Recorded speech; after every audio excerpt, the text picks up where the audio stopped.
Ano nakain nyo? Wala. Siyempre, Bakit? ano kasi kami? Kami ang The Big Bib! The Big Bib. B.I.B. B.I.B. Ha? Body. Intoy. Bongalo. Kasali ka? Oo, kasali ako. Sali yan. Siyempre. Ikaw Ako mapaniwala. ang tawag eh. Ako nagtawag eh. Oh. Ikaw pa si Muno nito? Ako ang promotor. Ikaw ang promotor. Oh. Tinamaan na magaling. Ngayon, ano ngayon kung kayo ang Big Bib? Ano yun? Big Bib. B.I.B. Big BIB. Yes. O ano naman pakialam ko ron? Ano ngayon? Kasi, Ano ba yung BIB na yan? Big Bib. Body, Intoy. Bong. Boom. Yan. Sa pangalan nyo. Apo. Kasi naghahanap po kasi kami ng mga taong seryoso sa buhay. Yan. At ikaw ang aming nakita. Ikaw ang amin nakita kasi napaka-seryoso mo eh. Kaispahan ng... Tiningnan ko lang tong upload natin. Nagbabasa-basa ng comments kasi syempre baka sakali merong mga ideas na mapupulot. Saka yung maraming basher. Basher. Ano namang alam mo rin sa basher? Walang ano. Walang ano. Ano ba ibig sabihin ng basher? Parang puro motor. Walang mga... Walang value. Oh. Oh. Walang laman. Walang laman utak. Iba na to Matindi. Ang ginawa nyo rito. Kasama na namin yan. Kasama lang namin yan. Matatangay at matatangay yan. Ang problema nga, kayo natatangay Yun lang, problema doon. Sira tuk-tuk ako. Sira. O kaya nga, tapos ngayon, dadamay nyo ako. Kung magpapadamay, Dahil ngayon mga ka-business, mapapasubo ang aming kuya. Palintik, mayroong pang mikropono. Naka-ready na to. Kumbaga ito ay ambush interview na sa kanya. So nakita kasi namin kanina medyo seryoso siya. At yun ang pagkakataon naming tatlong BIB ako BIB. para gimbalin. Napakalalim ang kanyang katahimikan. Naku po, patatawarin. Ikaw ang nakita namin for tonight. And Pira, Let's do this! let's do this. Handa ka na ba? May mga ano lang kami, ka-business, may mga katanungan lang kami. Diba? Mga katanungan Handa ka na bang sumagot? Ka-business? Alam niyo, sa totoo lang, kinakabahan ako sa inyo Kasi alam ko yung mga takbo ng mga utak nyo. Tingnan mo yung kamay niya, pag ganun-ganun po. May gitara yan eh. Tsaka yung tingin niyo sa akin, parang, pagkakataon ka na to, kuya. Nangyari ka sa akin. Unang question. Banat. Aha, tanong agad. Oo, siyempre. Wala nang patumpik-tumpik. Nananahimik ka eh. Ito ang unang tanong sa business. Sige. Sino ito? Si Intoy. Siya yung I. Yes. I. Gaano kahirap mag-handle ng kagwang na makukulit? Pambihirang tanong. Alam mo yan, tanong mo na ito, paalala ko lang siya, baka mag-backfire sa yan kasi kagwang ka. Pero anyway, wala namang masama siguro. Real talk ito Oo, real talk. Kasi, tanggap ko naman eh. Gaano kahirap ang mag-handle ng mga Makukulit. makukulit na kagwang? Well, doon sa termino makukulit, ay hindi naman siya big deal sa akin dahil sa makulit din ako eh. Di ba? So, ibig sabihin ay parang ganito yan eh. Kapag ka ikaw ay manlalaro ng basketball at ang mga kahalubilo mo ay mga manlalaro din ng basketball, tsak yun ay magkakasundo-sundo kayo. So dahil kasi ginamit mong termino is makukulit at alam ko rin naman sa sarili ko na ako ay makulit.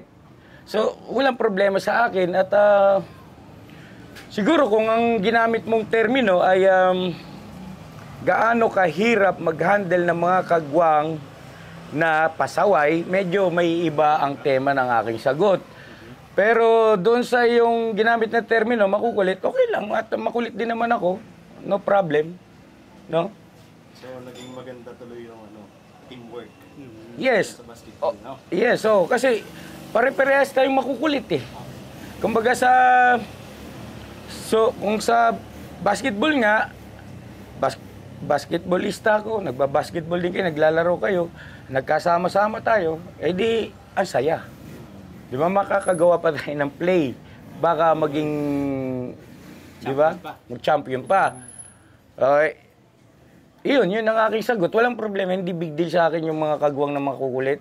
Okay, sa akin, fine. Sige lang, magkulitan tayo. Walang problema. Kayang-kaya niya i-handle. Kayang-kaya niya i-handle.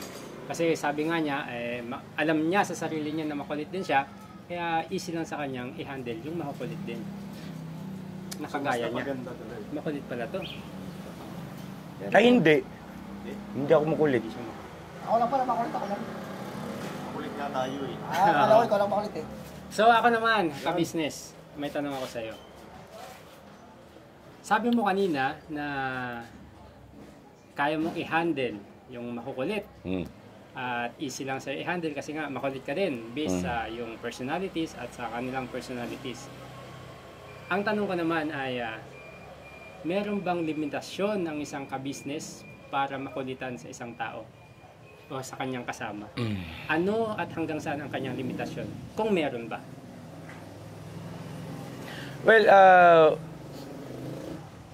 babalik ako doon sa terminong ginamit ay makulit.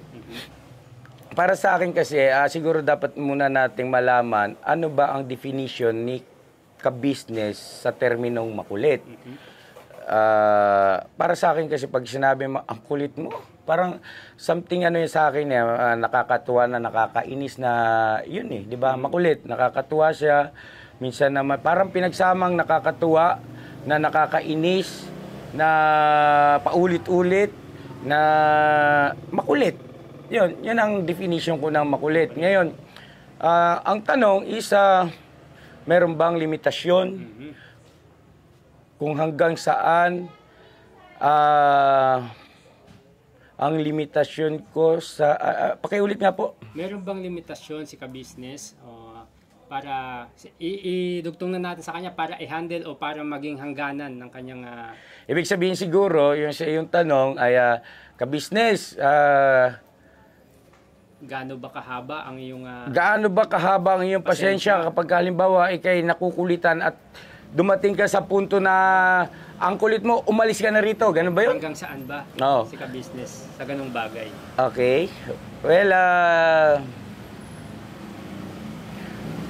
wala pagka termino kulit Walang limitasyon. Minsan gusto ko kasi kinukulit ako Napansin niyo yun, Toy? Hindi, real talk ito Oo. Di ba?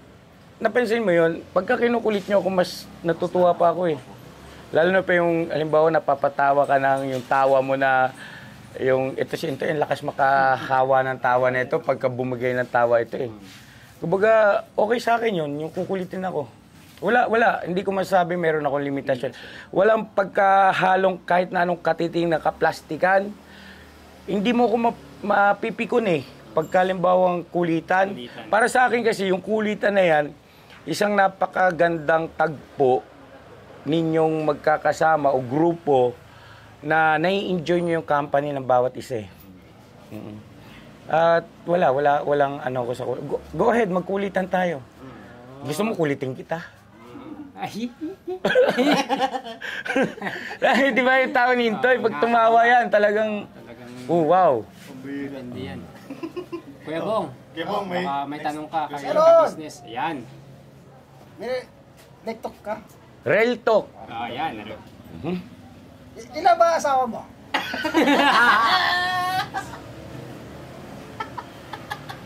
Grabe.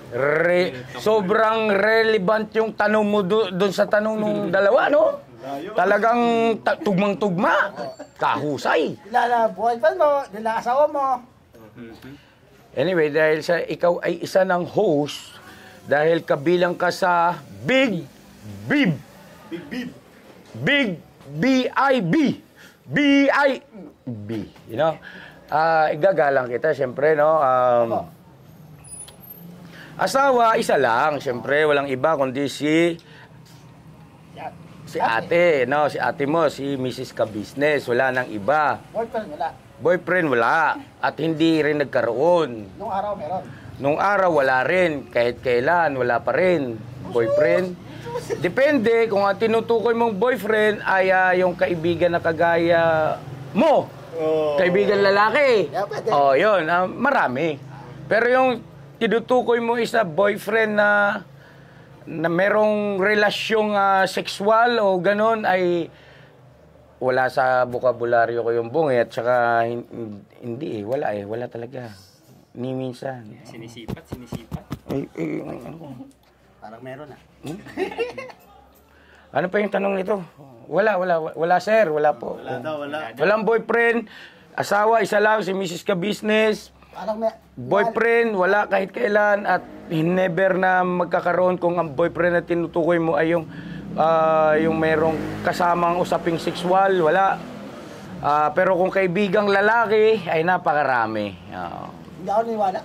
Eh di huwag kang maniwala. Gusto mo ikaw magkwento, ako maniniwala. Hindi ako marunong magkwento, iba kwento ko eh. O ano pa?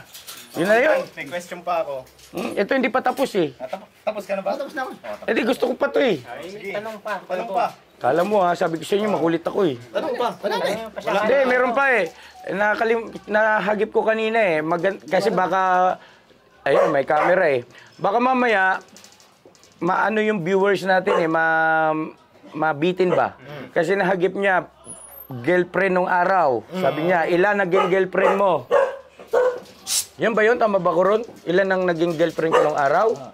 Naku, bong, ano ko eh, tawag na ito, shy type ako, bong. Metikuloso si kuya, mahihain ako. Tsaka, siguro, girlfriend, mga naging kasintahan ko nung araw. Kunti lang yung bong. Ano ba yan? Nasa siguro, mga 20 siguro. Simula nung nagkaroon ako ng girlfriend, Siguro mga 20. Yun. hindi naman, grabe ka naman. Palagay mo naman sa akin. Hindi naman daw. Hindi naman, mga 22 siguro ganyan. Grabe ka naman. Hindi mo naman ako. Hindi, ano naman yun eh. Kasama na doon yung high school life. Tapos, ayun, kasi dyan nagsisimula eh, di ba? High school life. Dyan nagsisimula yung mga ligaw-ligaw, matuto ka maligaw, magkakaroon ka ng crush. Ewan ko lang, ito mukha nito, siguro elementary, yung mga pagmumukha nyo yan. Elementary pa lang, mayroon na kayong mga girlfriend siguro. Teacher. Teacher? Teacher yung kursunada mo? Hindi, wala. Ano pangalan ng teacher mo? Batiin natin. Ay, ma'am. Shout out. Ma'am. Yari ka Ano sa pangalan? mo. Wala. Anong pangalan ng school? School. Basta. Sabihin mo na. Wala. Ayun, so yun ang aking sagot po sa tanong ni Kuya Bong na sobrang relevant sa tanong naman itong dalawa. Na parang bigla kang tumalon sa ibang planeta. Yan. O ano pa? Okay. Ako. Pambira. Ito, question ko ka-business. Ang lupit ng trip nyo O ito, sa Labat, kape. Baka gusto nyo. Kape, mamaya. Ano ba ito? Show nyo ito? Show nyo na? Opo. Regular na ito, regular. Ako, kalulunsad lang. Nung ano. Kakabulang. Kakabulang. Kami. Parang, na ano lang kanina, te. BIB. Alam ko na. Kasi nga po mga ka-business, kasi yung 3M ay wala na. Opo. Binuwag ko na po yun eh. Pero huwag kayong mag-alala kasi yung ibang mga nandito pa na asawa ng mga kagwang, kagaya ni Ate Mengay at saka si Nika, ay kung patungkol dun sa kanilang magiging income, ay gagawan ko ng paraan, no? Gagawan ko po ng paraan yan at huwag kayong mag-alala. Medyo matagal pa naman yung sahuran. Makakapag-isip pa ako ng mga pamamaraan para patuloy na meron silang income tuwing matatapos ang buwan. Ayun. So, natahimik kayo. Meron ba ako, kuya? Sige. Tanong pa, sige. Boss, usog ka siguro konti rito, boss. Ayan. Parang ayaw mo tumabi sa akin, boss. Kasi yung ano natin ang ating studio ay... Sige, Kuya Bong. Ako muna. Lahat kami, paano tinanggap mo kami lahat, kuya? Na lahat sa amin, hindi mo pa alam ang namin, Ugali. Sino Ugali. nagturo dyan? saka yung ugali namin. Sino nagturo? Wala ka nagturo, wala. Totoo yan? Toy? Ako. Yung katulad sa akin, Oo. yung ugali, bigla mo ako dinampot, parang gano'n. Katulad sa amin lahat. Hindi kasi ganito yun, uulitin ko. Napakalupit nung tanong na yun Ayan na sinasabi ko. Ganito yung Kuya Bong. kami kasi ni ate mo, nung araw na makita ka namin, ay bago kami umalis ng bahay, nag-pray kami, nanalangin kami sa Panginoon Diyos. Ang sabi namin sa Panginoon Diyos, na Panginoon Diyos, magalang po naming pakiusap at paglalambing sa iyo. Na kung maaari, bigyan mo po sana kami ng kababayan naming matutulungan at kung hindi naman po kalalabisan, ay sana magkaroon ng views na marami. So, yung binabanggit ko ron na views na marami ay in-expect ko mga 50,000, mga 100 siguro. Kasi sa panahon na yun ay hindi pa naman ganun ka ano yung YouTube channel ng Ka-Business Official. Mababa pa lang. So, pagka nagkaroon ka ng views na sa isang upload na 100K, aba, talaga naman, sobrang woo! Iba na dating nun. Tapos, sabi ko rin sa aming panalangin, kasi ako nag-lead ng panalangin eh. Sabi ko, Panginoon Diyos, pangako ko po sa iyo, kapag kalimbawang pinagkalooban mo ko ng kababayan naming matutulungan at nagkaroon ng views na marami, ay hindi ko po siya pababayaan kahit na anong mangyari. So, edi, amen. Tapos na yung panalangin, umalis na kami. Ang sasakyan namin gamit nun yung pula. Tapos tinawag ko na si Bay, tara na Bay. Edi, sakay na si ate mo, si Bay, drive na kami. Hanap kami ngayon ng yung mga naglalako, ganyan. Wala kami makita. Ikot kami ng ikot dun sa yung lugar mo. Doon, ikot kami ng ikot. Wala kami makita. Tapos minsan ay may nakita kami na naglalako ng ice candy. Yung ice candy.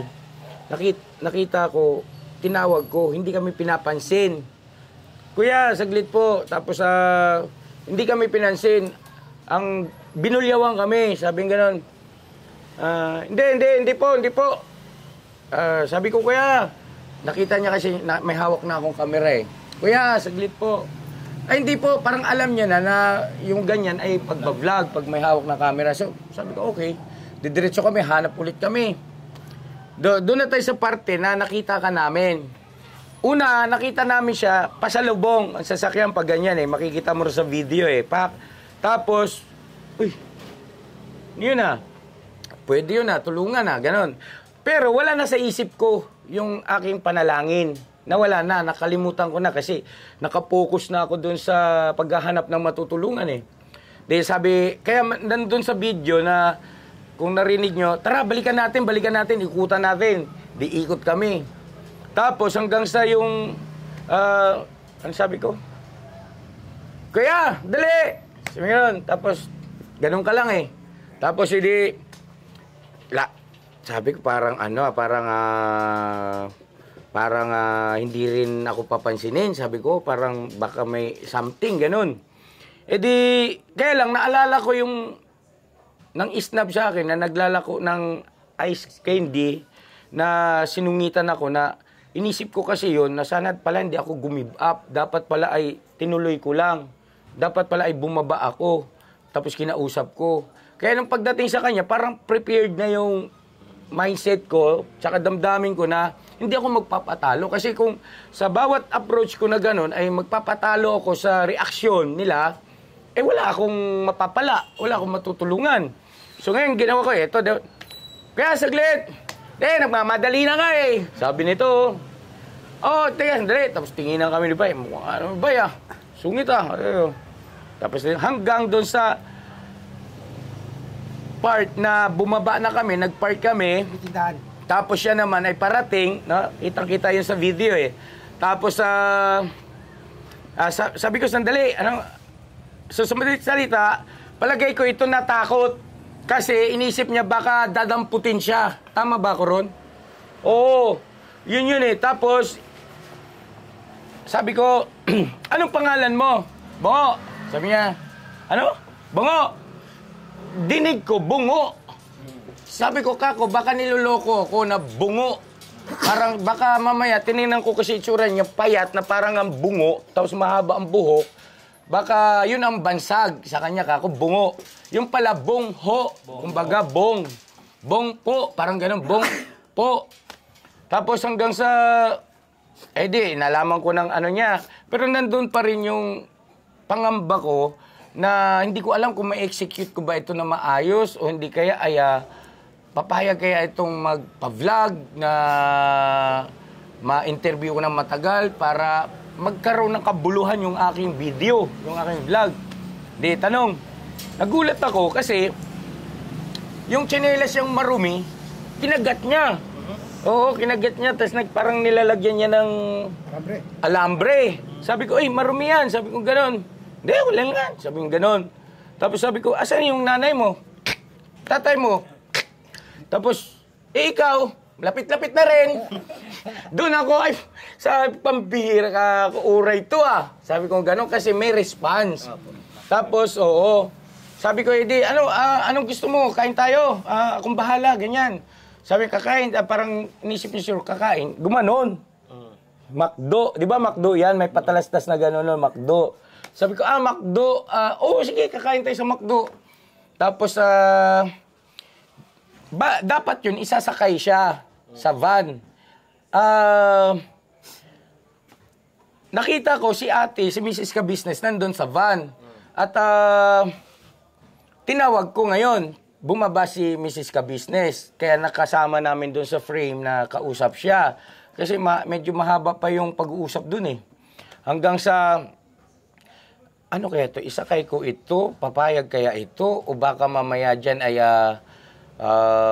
kayanin kaya ni Mrs. Ka-Business yung amoy niya? Kasi may babae kaming kasama. Doon si ate May. Kung kami lang siguro ni Bay, ay walang problema. Hindi naman ibig sabihin na nandiri kami kay Bong. Andun kasi si ate. Siyempre, kailangan ko ring irespeto, babae yun eh. Di ba? At alam na alam din ni ate mo na kapansin-pansin sa kanya nakakaiba. Di ba? So, baka matakot. Di ba? Baka matakot. So, yun ang mga naglalaro sa aking isipan. Kaya sabi ko sa kanya, sige, total dito lang naman yung junk shop. Di ba? Diyan mo ba ibebenta? Sabi niya ganun. Oh, diyan lang. Oh, diyan. Ganun. Sabi ko, sige, sundan kita. Hila-hila niya ngayon yung ano niya, stroller. Tapos hanggang pagdating doon sa junk shop, habang nakasunod kami sa kanya, nagbablog ako. Tapos nagtatawanan kami dahil nga doon sa reaction niya. Ikaw, malapit-lapit na rin. Parang tapos, di pagdating sa junk shop, nagbinenta yung kalakal niya. Tapos magkano, Bong? Sabi ko ganun. Wala ayaw ipakita sa akin yung pera. Pinagbentahan. Yung pinagbentahan, barya. Konti na nga lang eh. Sabi yung ganun. Ano iniisip mo nun, Bong? Baka kukuha ako? Parang gano'n. Okay. Ayaw niya parang ganun. Pinipilit ko pa. Tatago niya ganun. Tapos, tara na. Pwede ba ako sumama sa bahay niyo? Tsaka ba nakatira? Mahaba yun eh. Tapos, sabi niya, dyan lang dyan sa may Tapos niloloko kami nito. Ayun may ganun Kumbaga kinikengkoy kami. Tapos, naramdaman ko yun na, siya, iritado siya. Hindi siya komportable na kinakausap ng ganon. Tapos, hindi siya komportable na siguro, nakikita niyo hawak ko is camera. At, hanggang sa, dahil nga sabi ko sa inyo, makulit nga kasi ako. Di ba? Kaya yung terminong makulit na tanong nyo kanina, walang problema sa akin yan. Kinulit ko ng kinulit para malaman ko kung saan nakatira. Kasi ang purpose ko, alam ko hindi ako magtatagumpay itong araw na to. Ang gusto ko lang, malaman kung saan siya nakatira para alam ko kung saan siya babalikan. Akalain mo, sinama ko nitong tinamaan ng magaling na ito sa bahay ni Ramil. Akala ko bahay niya yun. Buti na lang nakausap ko si Ramil. Ay, hindi naman dito, natutulog lang yan dito. Sumasama sa akin pagka nangangalakal. Tapos bigla nawala. Oy, Bong! Sandali, Bong! So, sa habol na naman kami, bay. Pagdating doon sa bibili tayong damit, ganito, ganyan. Ay, yan ang bilan mo. Yan Parang gusto niya sabihin, bakit ako? Oo, yan mga yan, gusto nila damit. Ba't di silang alukin mo? Bakit ako? Parang ganon. Tapos hindi lumayas hanggang doon sa baba. Tapos nagtanong-tanong na ako ron, sino ba yun? Bong bang niya? Oo, si Bong yun, ganyan. Ano ba nangyari? Doon ko nalaman. Kasi yan namatay na yung magulang yan. May kaya yan. Sabi gano'n ni Ramil, may kaya dati yan. Laki ng bahay niyan dyan. Ganun pa yung reaction ni Ramil. So, naglaro na sa isip ko na hindi ordinaryong tao ito. At meron itong malalim na kwento na kung bakit ganyan ang kanyang kalagayan ngayon. So sabi ko, kako, tutulungan ko to. At nasama yata sa vlog yun na nagdesisyon ako na tutulungan ko to. Yung ganun ang aking conviction, tutulungan ko to. Tutulungan ko to. Sabi kong ganon. Pero wala na sa isip ko yung aking panalangin sa Panginoon Diyos. So natapos doon yung vlog, lumipas ang mga araw. Eto na, nung in-upload ko yung video na yon, tuwang-tuwa ako. Kasi yung views ay mahigit 50,000. Oo. Within 24 hours, tapos sumunod ng mga araw, umaangat pa, nagsi-60. Bihira ako magkaroon ng ganong klaseng number of views. Bihira talaga. Tuwan-tuwa na ako. Ngayon, hanggang sa hinanap namin ulit, yung part 2 naman. Pero hindi ko natagpuan. Part 2. Kaya parang dismayado rin yung viewer doon kasi hindi naman nakita sa frame si Bong. At yun, nagkwento na lang ako ron. Parang pinakita ko na lang doon kung gaano ako kapursigido na itong taong to ay matulungan ko talaga. Pero wala pa rin sa isip ko yung panalangin ko. Totally, wala, hindi ko maalala. Hindi pa ulit pumasok sa isip ko. Nung part 3, eto, nagkita kami nito sa Almar. Sa Almar ba yun? Sa eskwelahan? Almar yun. Almar, ano? Tapos, kaya lang, yung time na yun yung time na kami naman magmi-mission kila Christian yata, kung hindi ako nagkakamali, or kay... Basta, papunta kami ron, malayo. Pauwi na yata kayo nun. Kaya nga, nagkita tayo muna-una nung papunta pa lang kami. Tapos, kinausap kita. Sabi ko, oy, Bong! Ay, si Bong yun ah. Sabi ko, oy, Bong! Tapos, oy! Ganun din siya.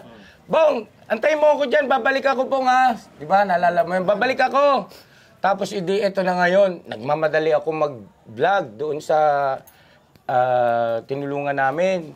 So, pagkatapos na nagkukumawag ako pabalik, umaasa ako na si Bong ay makikita ko pa ulit doon sa pinag-usapan namin. Antay mo ko dyan, ha? Antay mo ko dyan. Akalain mo nandun siya, oh. Anong oras na? Ang tagal na nun. Di ba, Bong, nung gabi na? Samantalang ang sabi ko, saglit lang. Nakaganon lang siya ron.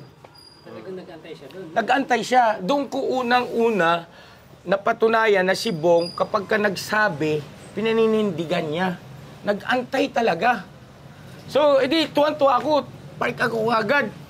Well, hindi ko na nga naamoy, hindi ko na nga naramdaman yung amoy niya, tsaka yung itsura niya na madungis. Hindi ko na napansin yun, sobrang tuwa ko eh. Uy, parang gumagawa ako ng kung anong mga pananalita para lang maging magaan yung pakiramdam niya sa akin. Tapos hanggang sa nagkasundo kami ro na kumain ng lugaw. Yun yung part 3. Yung part 3 ang nag-views ng 1,000,000. Kaya yung part 1, part 2 nahatak. Kasi parang ang nangyari dun sa part 3, hinanap nila yung sino yung tao na ito na nag-viral. Di ba?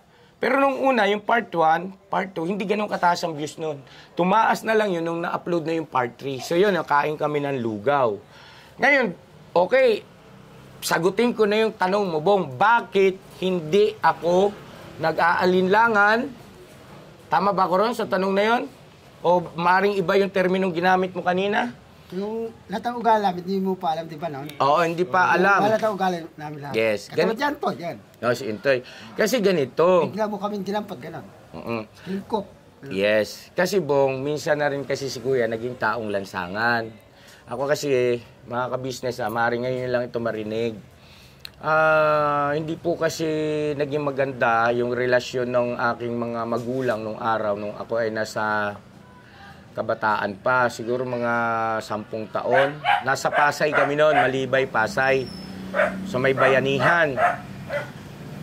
Hindi maganda yung ano nila, mami tsaka ni dad. Tapos si daddy noon nagta-taxi driver. Although siya ay isang engineer, siya ay civil engineer, si dad, no? At may diploma yon, degree holder. Pero sa pagkakataon na yun, nasa squatter area kami na taxi driver ang kanyang hanap buhay.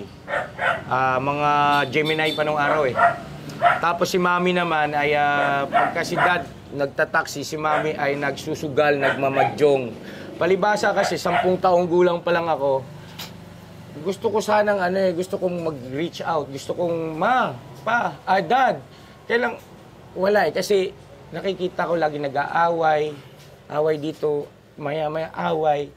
So ngayon, ang nangyari, natuto ako mag-sidecar, yung pag-jack, para magkaroon ako sarili kong pera sa 10 taon. Sobrang hirap. Kasi mabigat, lalo ng pagdadalawa sakay mo eh. Ganun ka eh. Tapos medyo may paahon pa ng konti. Okay lang kasi nag-enjoy naman ako dahil alam ko kikita ako eh.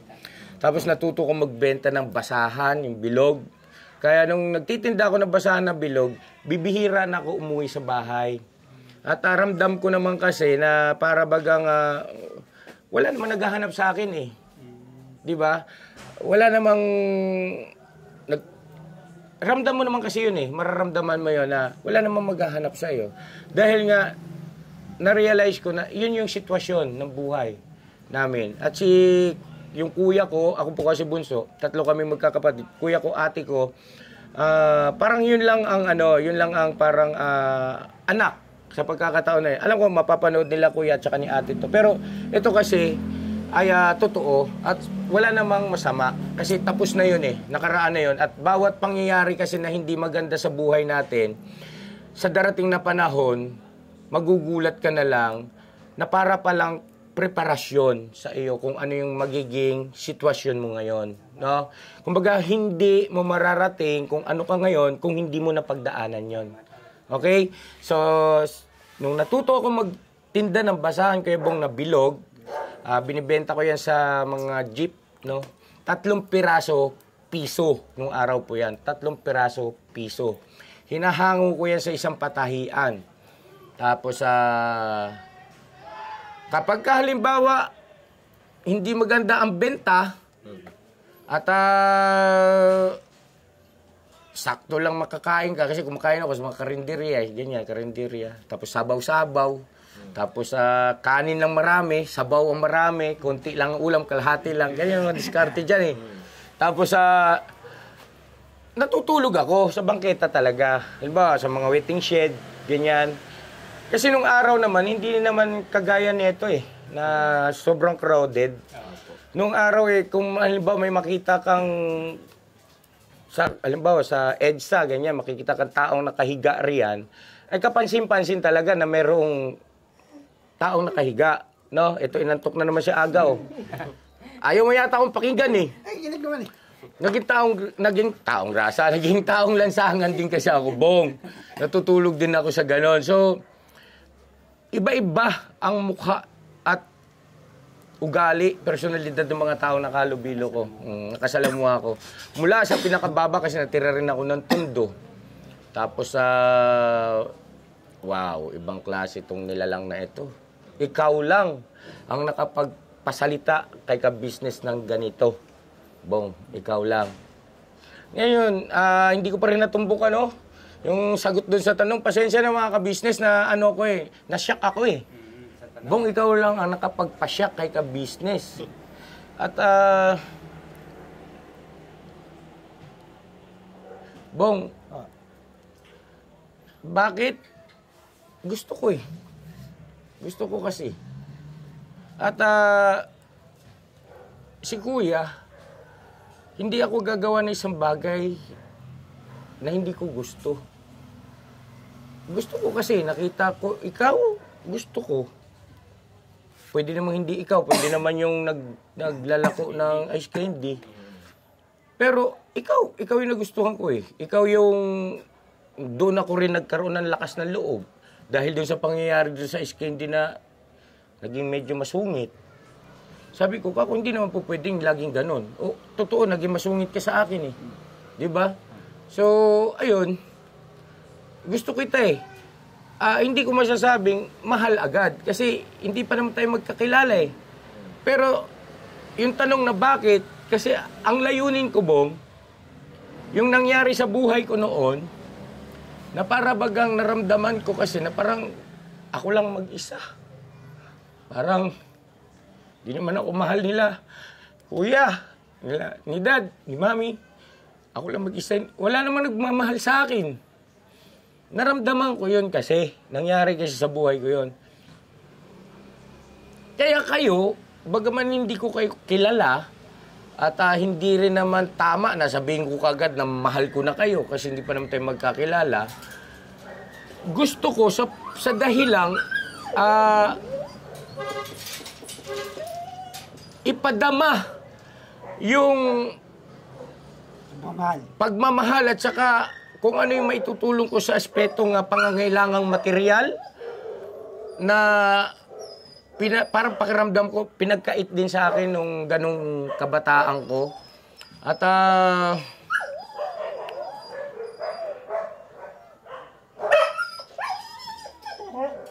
iba-iba kasi personalidad nyo eh. Kaya iba-iba rin kasi ang dahilan kung bakit nandito kayo. Di ba? May papaya, maglalako ng saging. Pero, saglit yung aso natin. Quiet! Bagsik! Quiet be. Quiet, saglit na lang to. Pinaiyak na ako ni Kuya Bong. Inumpisa niya, tutuloy ko, tatapusin ko to. Iba-iba ang kanilang personalidad.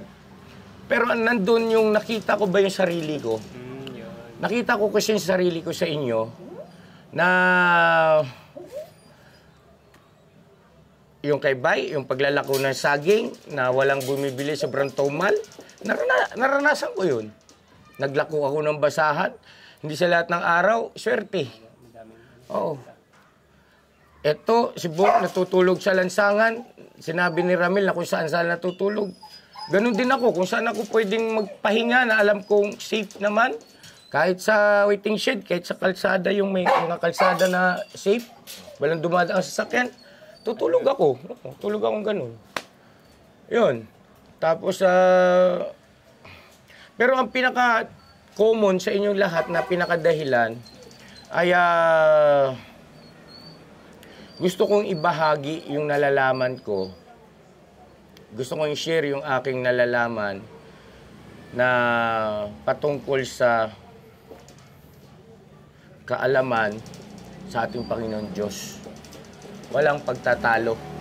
Yung talaga ang dahilan, mga kabisnes naming minamahal. Kagaya ni Kuya Bong, kailan lang naman siya nakakabigkas patungkol sa Panginoon Diyos. Diba? By papaya, hindi rin nagsisimba yan. Diba? So, yun talaga pinaka-main reason na wala ako doon sa kung ano relihiyon mo eh. Kasi, ang pagtulong kasi, hindi yan tumitingin kung anong denominasyon, anong pangkating pangrelihiyon ang kinaaniban ng iyong tinutulungan, Muslim man yan, Kristiyano man yan. Basta kay tutulong ka at mapanumbalik yung pagkilala sa ating Panginoon Diyos. No? Kasi Muslim, may kinikilalang Diyos yan eh. May Diyos sila. O, di ba? Yung iba naman, ang katwiran ay iisa lang naman ang Diyos natin. Maring nagkakatalo lang sa mga pagkaunawa at pananampalataya. Pero sa akin, hindi question yun. Di ba? Hindi question sa akin yun. Basta, pinagkaloob ka ng Panginoon Diyos sa akin, tutulungan kita. At, hanggang sa nauwi sa pagmamahal. Yun na yun. Okay, nasagot ko ba yan ang tama yung tanong mo? Grabe yung tanong mo, boss. Ibang klase ka. Pinaiyak mo pa ako. Ano? Okay. Tamimi kami sa ni Bong. Grabe naman yan. Ibang klase. Dito mga ka-business, napakarami nating nalaman patungkol kay ka-business na ngayon nyo lang malalaman. Marami siyang nabanggit na ngayon nyo lang malalaman. At pagkakaalam ko, hindi ito nabablog. Hindi pa ito na-vlog. Hindi ito nasabi sa kahit saang videos niya. Dito pa lang. So, sa amin pa lang. Ikaw pa lang, Kuya Bong, nakapagpalabas mo. Wala pa iba dyan? Wala pa. So yun kay Bong, ngayon naman ay tutuloy ko na to. Inumpisahan mo. Ha? Kaya Bong, sa lahat, no, Buds, sa inyo, Toy, pantay-pantay ang pagtingin at pagmamahal ko sa inyo. Walang favoritism, walang papaboran. Kung sino ang dapat disiplinahin. Kung sino dapat payuhan, pangaralan, sermonan, ha? At hindi sa dahilang para ibaba ang inyong antas o yung bang i-downgrade kayo. No, kundi para matuto. Ha? At mag-improve. Yun. At who knows? Isa sa inyo, pagdating ng araw ay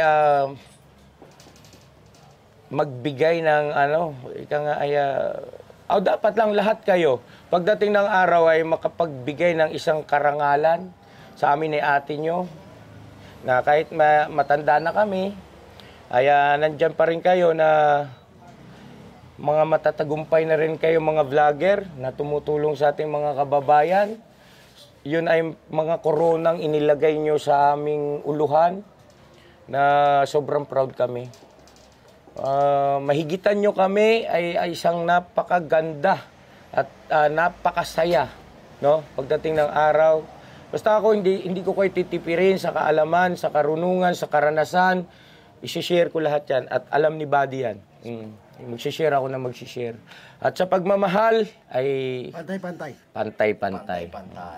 Alright.